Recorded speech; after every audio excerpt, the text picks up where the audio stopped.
Happy New Year to all of you. The subject of our talk this morning is New Hopes for the New Year. There is no difference between one point of time and another point of time. As a matter of fact, we do not know what time is. There are different ideas about time. But yet, we find when after 365 sunrises, another sunrise begins to come, and we expect to come, then there is a great sensation all the world over. There is festivity, there is holiday, there is rethinking, and in America there are motor accidents. Till 10 o'clock this morning, I heard 283 persons have been involved in motor accidents. And in each hour, on an average, 8 persons are involved. There are other sides too. Some pray, some go to churches. There is New Year's Eve meditation and prayer. In India, they are fortunate to have 2 New Year's days. New Year's Day, according to the English calendar, which the Indians celebrate by seeing only sightseeing, and there is another New Year's Day, which is according to the Indian calendar. That day they celebrate by special worship, bath in the Ganges, and so on. And there is a great deal of forecast about what will happen in the new year. Here there is forecast by political thinkers, political writers, what will come in this year, in the year 1960. And those are experts in the economic field. They will forecast what will happen about business and so on. In India also there is almanac. In the almanac it will be reported, in this year there will be great flood, in this year there will be great famine, in this year the king is that deity, and he is a kind deity, and everything will be prosperous. Some people, especially in the villages, some will be very happy when the almanac brings this happy news, and by the same reason they will be unhappy if the almanac brings some news which are not very happy. But on the whole, on this day when a new year comes, people begin to think in terms of hopeful things. Perhaps a patient long in bed will think, perhaps this year will bring in a better fortune for me. A person in financial difficulties will be hoping this year might be better luck for me. Those who are optimists think much more in a hopeful way. Even those who are pessimists will think in a very realistic way. They already think always in terms of the worst, so they cannot think in a worse way. They will remain status quo.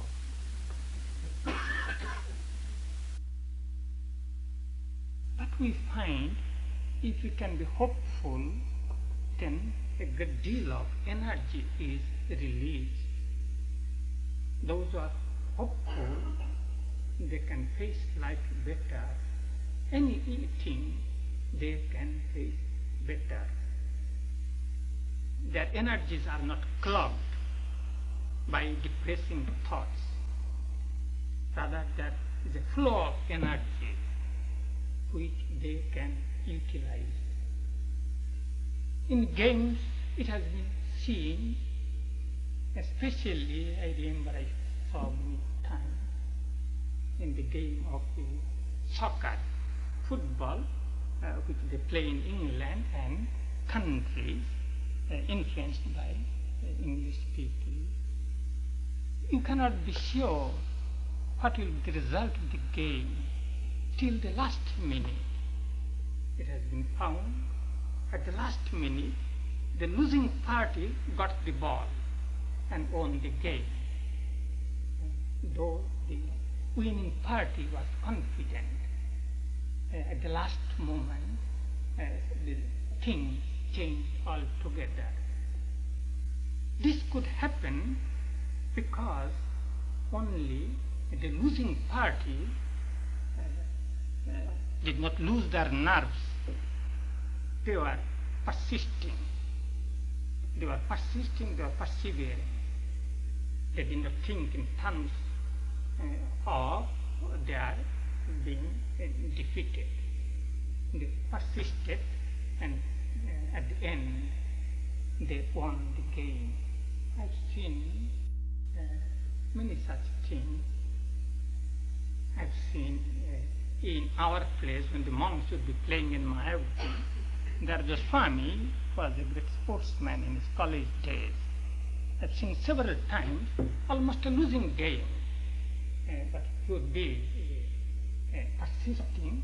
At the end he won the game. It is a great lesson to us. If we bring in that attitude in our life and take life also as a play, then even a losing game we can turn into a victorious one. That means we should take life in a sportsman-like way. That indicates that hope comes not so much from outside as from inside. You cannot be depending on almanac and forecast, on the stars and planets. There will be many fortune tellers, astrologers in the country, and those who are to a certain extent suffering from depressing moods go to these persons. Even weather forecasts are not always true. You cannot depend completely on weather forecasts. And sometimes the weather forecasts are misleading and psychologically not always helpful. You might have been in your normal clothing. As soon as you hear that the weather has gone down, temperature has gone down, then you'll feel cold. You'll be thinking in terms of what? Clothing. Psychologically not always helpful. That does not mean weather forecast has no value. But even if weather forecast always cannot help, we cannot depend on foretelling that way, on almanac or the bold and confident opinion of astrologers or political astrologers or economic pharmacists saying this, that will be the economic condition of the country or of the nation or of the world. This hope has to be manufactured within ourselves to be realistic. This kind of hope may give a little sensation, but real hope has to be manufactured from within. It is said even joy we cannot depend on our joy on men and things. We have to manufacture joy within ourselves with right attitude. We hope in terms of success, but we forget even success, the path of success is a slippery path.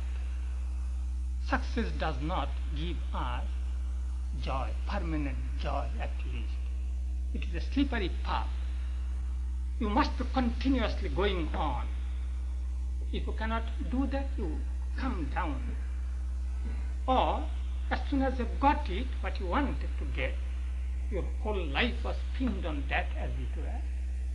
When you get it, soon it wears out. You have become accustomed to it. And therefore, you do not find the joy which you expected. You got for a moment, but it was very transitory, like the joy of alcoholic drink doesn't last. Rather, it brings in a great reaction. The real value of success, one would say, the education you have got. From that standpoint, both success and failures are great teachers. They give us experience, they give us education. That is the only thing we get if we judge our life as a whole, or the lives of many individuals. If we study what was considered a success afterwards, it was not the same as when one was dreaming. So, success as well as failure have this common factor which cannot be denied, about which we are sure. The striving for success gives us some experiences, and even if we do not succeed ultimately, even if we are met with dismal failures, that has given us some experience. This everyone gets. Successful man or person who has not been successful according to his standard. So the real meaning of life, the struggle for, let us say, 100 into 365 days, if a person is fortunate enough to live to 100 years. Only value in life is that one has got the experiences. Swami Brahmananda said, yes, life gives us experience. Life is an education. That education we get through strivings. Only we do not know we are striving for that education. We feel that we are striving for success, but law of destiny has made it that we are to get education that way. And what education was needed for this life we get when we bid farewell to this world. But one unfortunate thing is, Swami Brahmananda said, when one's education has been completed, it is time for one to go. With this education, one cannot begin life again. I wish everyone could say at the age of 94 or 100, if you had to begin life again at 20, life would have been altogether different with the experiences we have got in our old age, plodding through the whole years of our life. That education is extremely valuable. And that education we get, the fullest value we can reap when we have this impersonal attitude. If we take life or the life strivings as a method by which we shall get education in impersonal method or impersonal attitude, as it is done in a game, impersonal attitude, for the joy of it. In life also, only the secret is to have an impersonal attitude. And if we have this impersonal attitude, we can release hope always. Because life is not impelled by a gross material interest. We take a spiritual outlook on life, if we can use that term. I say if I can use that term because this impersonal attitude may not be really spiritual. It is just like a game we take. But if we can take that attitude, then we have eternal hopes, as it were. We never succumb to moods of depression. We do not feel sad. We do not feel helpless. And then we can see life as a witness. And what do you find in life? Life means the capacity to stand up again, to rise after each fall, to try to correct each mistake you have made, or not to repeat that mistake again. Whole life means that. Goethe said in a very pathetic way, whole life has been like trying to push a boulder up in the cliffs. Every time you push and it comes down, and every time you push, every time it falls, you again have to push it up. In that way, life goes on. Life's gymnastics go on. It is like a tigress trying to teach her young ones how to get strength. Through these struggles, we get strength, we get education. But in life's journey, we can keep ourselves aloft that way. After all, life is a motion. Life, we might be stumbling on the way, but stumbling is not the real thing. Real thing is motion. When you are in a journey, big journey, we might make mistakes. We might stumble on the way. We might stumble seriously, but that is not the end of the matter. But life is a motion. We are going in a journey. We may not know the purpose just now. When we are struggling vehemently against odds, against trying to penetrate through the darkest walls. But still then, it is a purpose. So we are fulfilling that purpose. And if we have that attitude, we can go on in life steadily, without being so much perturbed, being hopeless. Really, it is difficult to do, I do not deny. It is good to say, it is good to think when you are comfortable, when you are in an easy situation. It is difficult to follow, but through practice, difficult things become and more easy comparatively. That way one has to go, and that way one can keep oneself always hopeful. But this attitude can be taken up by persons whom life has not conquered as yet. When persons have some healthy condition of body and mind, one can struggle that way, and trying to manufacture hope within oneself always by having this attitude towards life. But what about those who are sinking, as it were, whom life has almost conquered, as it were? You cannot say to those persons, just have this attitude. Just then you cannot say that.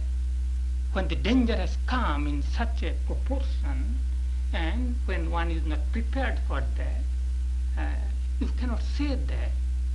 When a person is sinking, what about those persons who are fallen in abject poverty, persons who do not see any hope, as it were? How hope will come to such persons? Those who are materialists, those who do not think in terms of God, religion, they will say, yes, try to accept a thing which has become inevitable, which cannot be altered. Face life courageously, and it is a part of the courage to face the inevitable, and rather to accept the inevitable, to accept the unalterable. It cannot be changed, so only way is to accept it, to suffer it with physical endurance or mental endurance.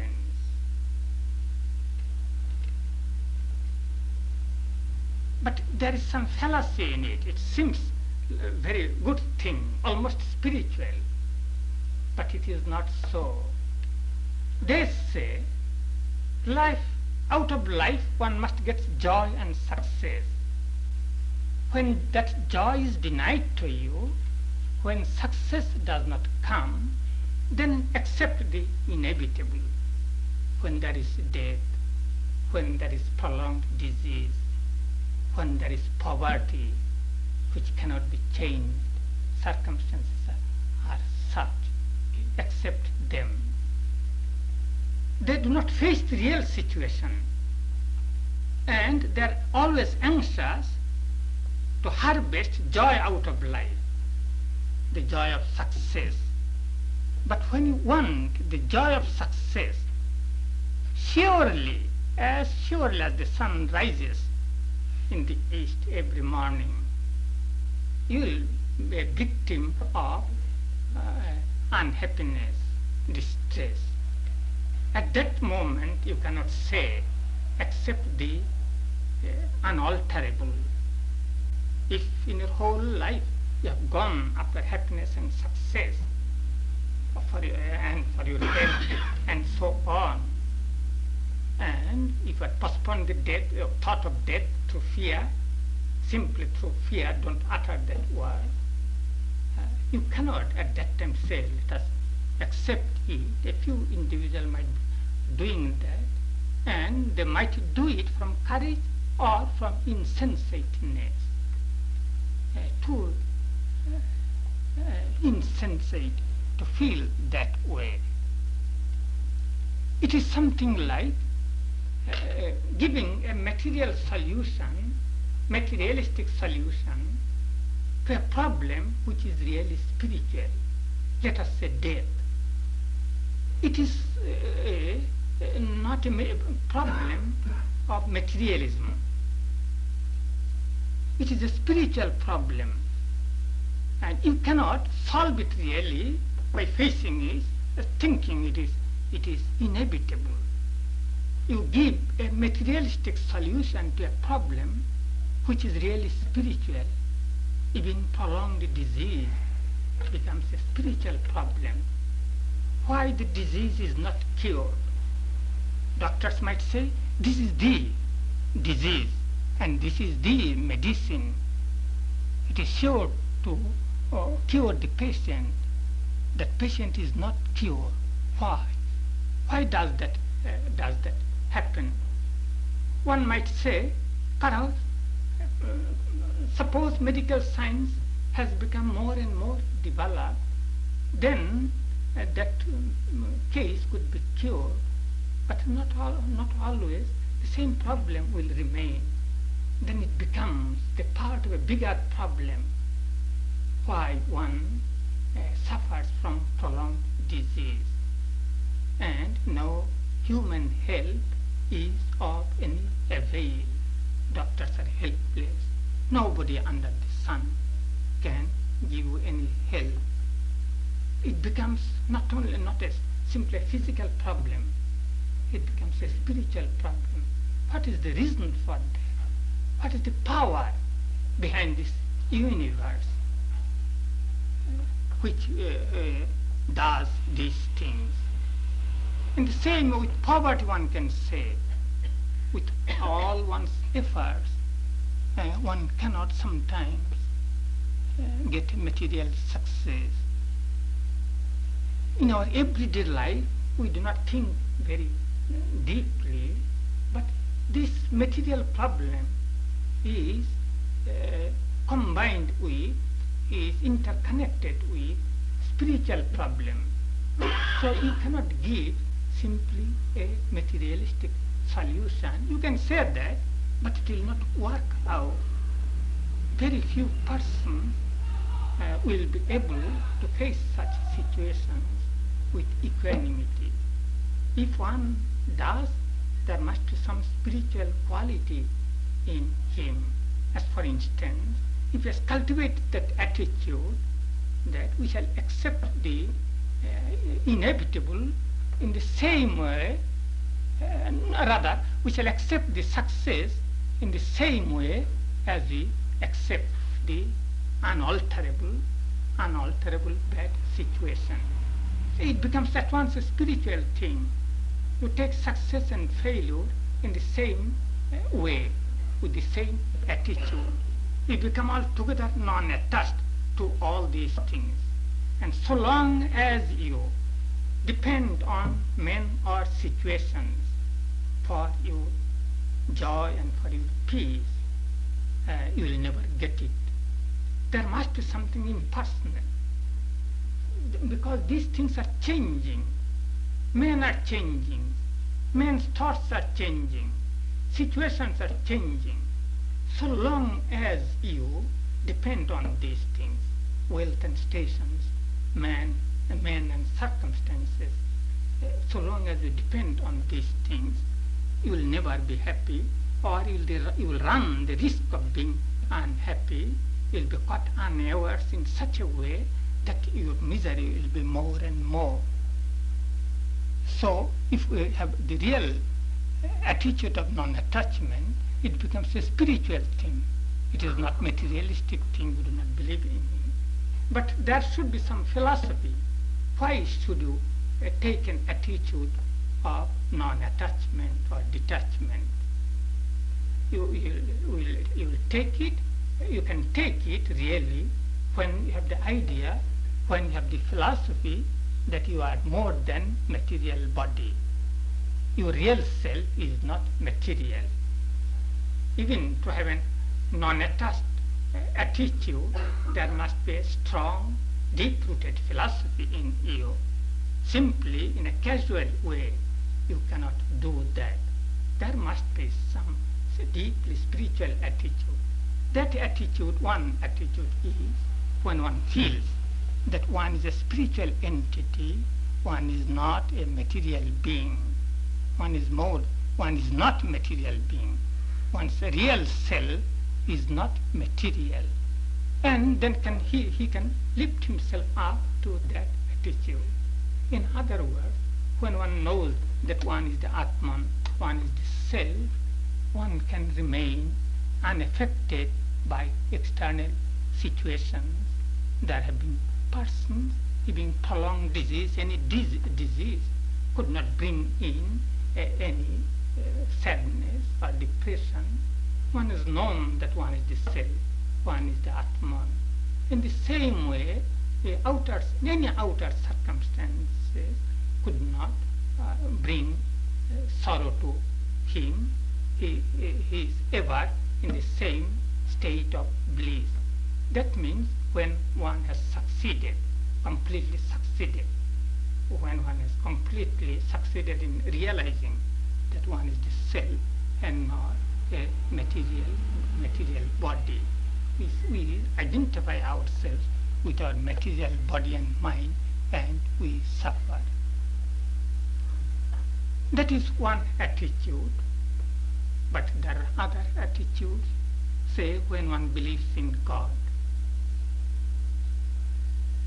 When one believes in God, one is in contact with something which is perennial, which is eternal.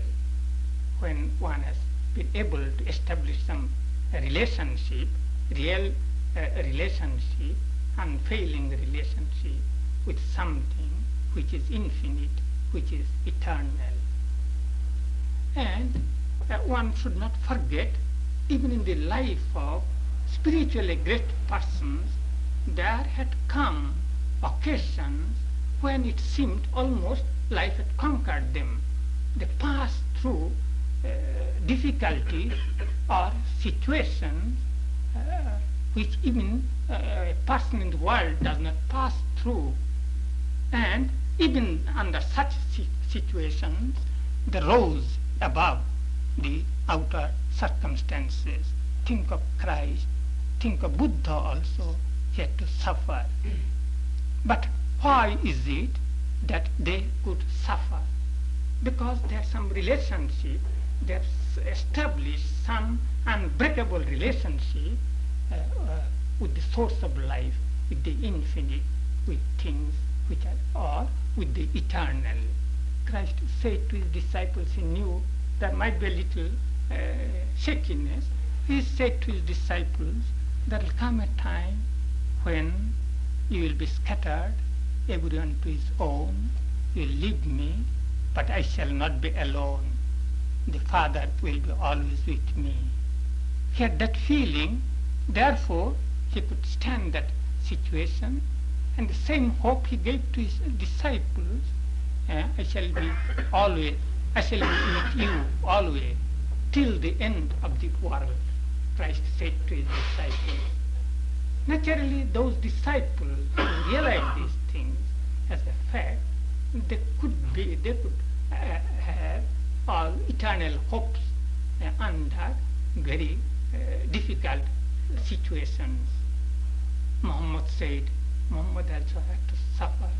There is no power or strength except in thee, Muhammad said. So, the religious persons or persons who have realized the spiritual goal could laugh at the world. They found a point where they could not be affected by any material situations. And they can be done in two ways. There are two ways. Some will say, whatever comes from God is good. Even evil comes, one will say it is good because it comes from God. Hell turns into heaven when one remembers that there is God everywhere. There can be no hell for a person who believes or who has realized that God is everywhere. Hell cannot be protected by an impenetrable wall where God cannot go. So there is nothing as hell. So in this world also, there cannot be any problem too difficult for God to solve or too difficult for one to face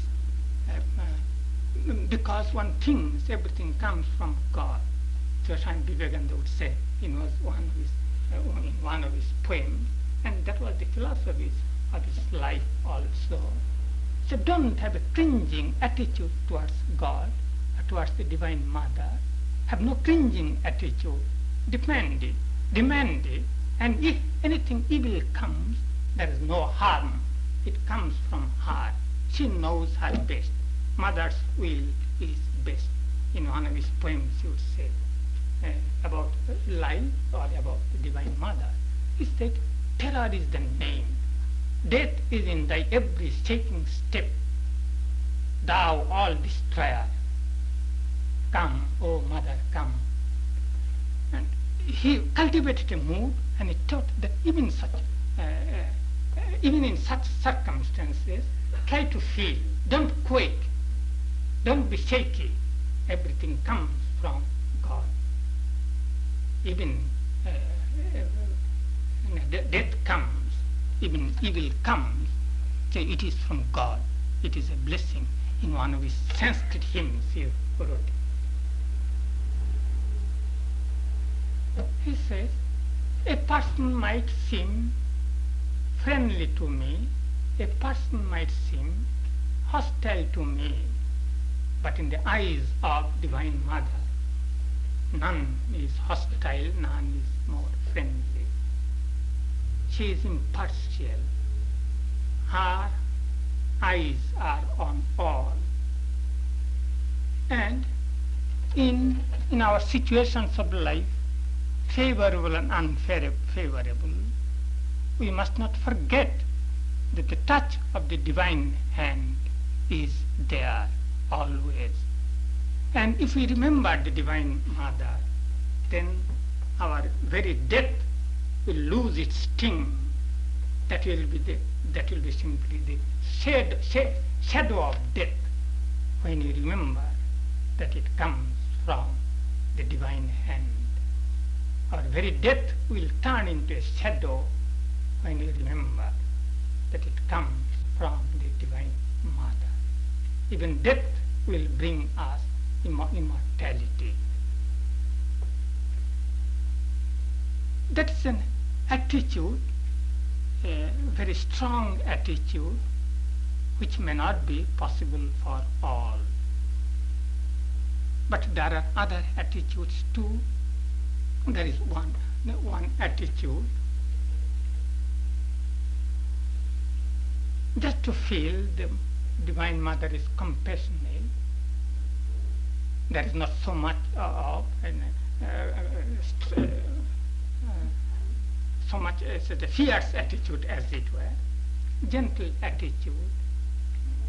And in a way, there is goodness of God behind everything. There is a hymn in Sanskrit where it is said,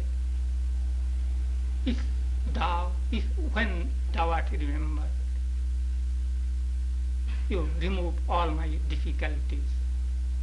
And when I am in favorable circumstances, you guide my thoughts, because when we are in favorable circumstances, we are most likely to forget the spiritual end of life. At that time, when we are in favorable circumstances, it becomes more difficult to think of God.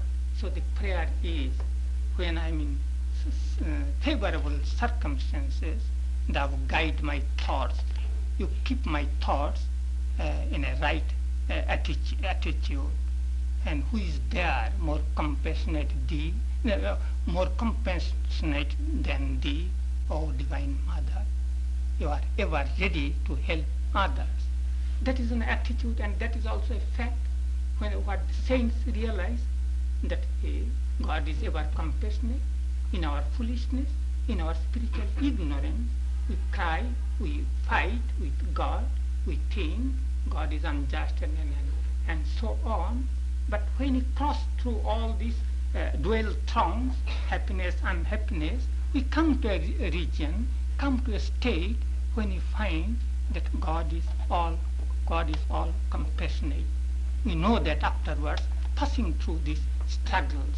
So there is a Bengali song, folk song almost, where it is said, when in life, when in the caught in the whirlpool of life, when I see darkness all around, O Mother, thou lift me up from the gloom behind the gloom. Who is more kind than thee? It is simply a pity that I forget thee. You see, these are the different attitudes. So it depends on our attitudes. If one succeeds in these attitudes, one is altogether safe. Even when one has not succeeded completely, when one is struggling, one can release new hopes in life. So if one has the correct attitude, new hopes come when all hopes seem to be lost altogether. No hope is lost. If you have the correct attitude, there will be eternal renewal of hopes, and life will go on in a different way.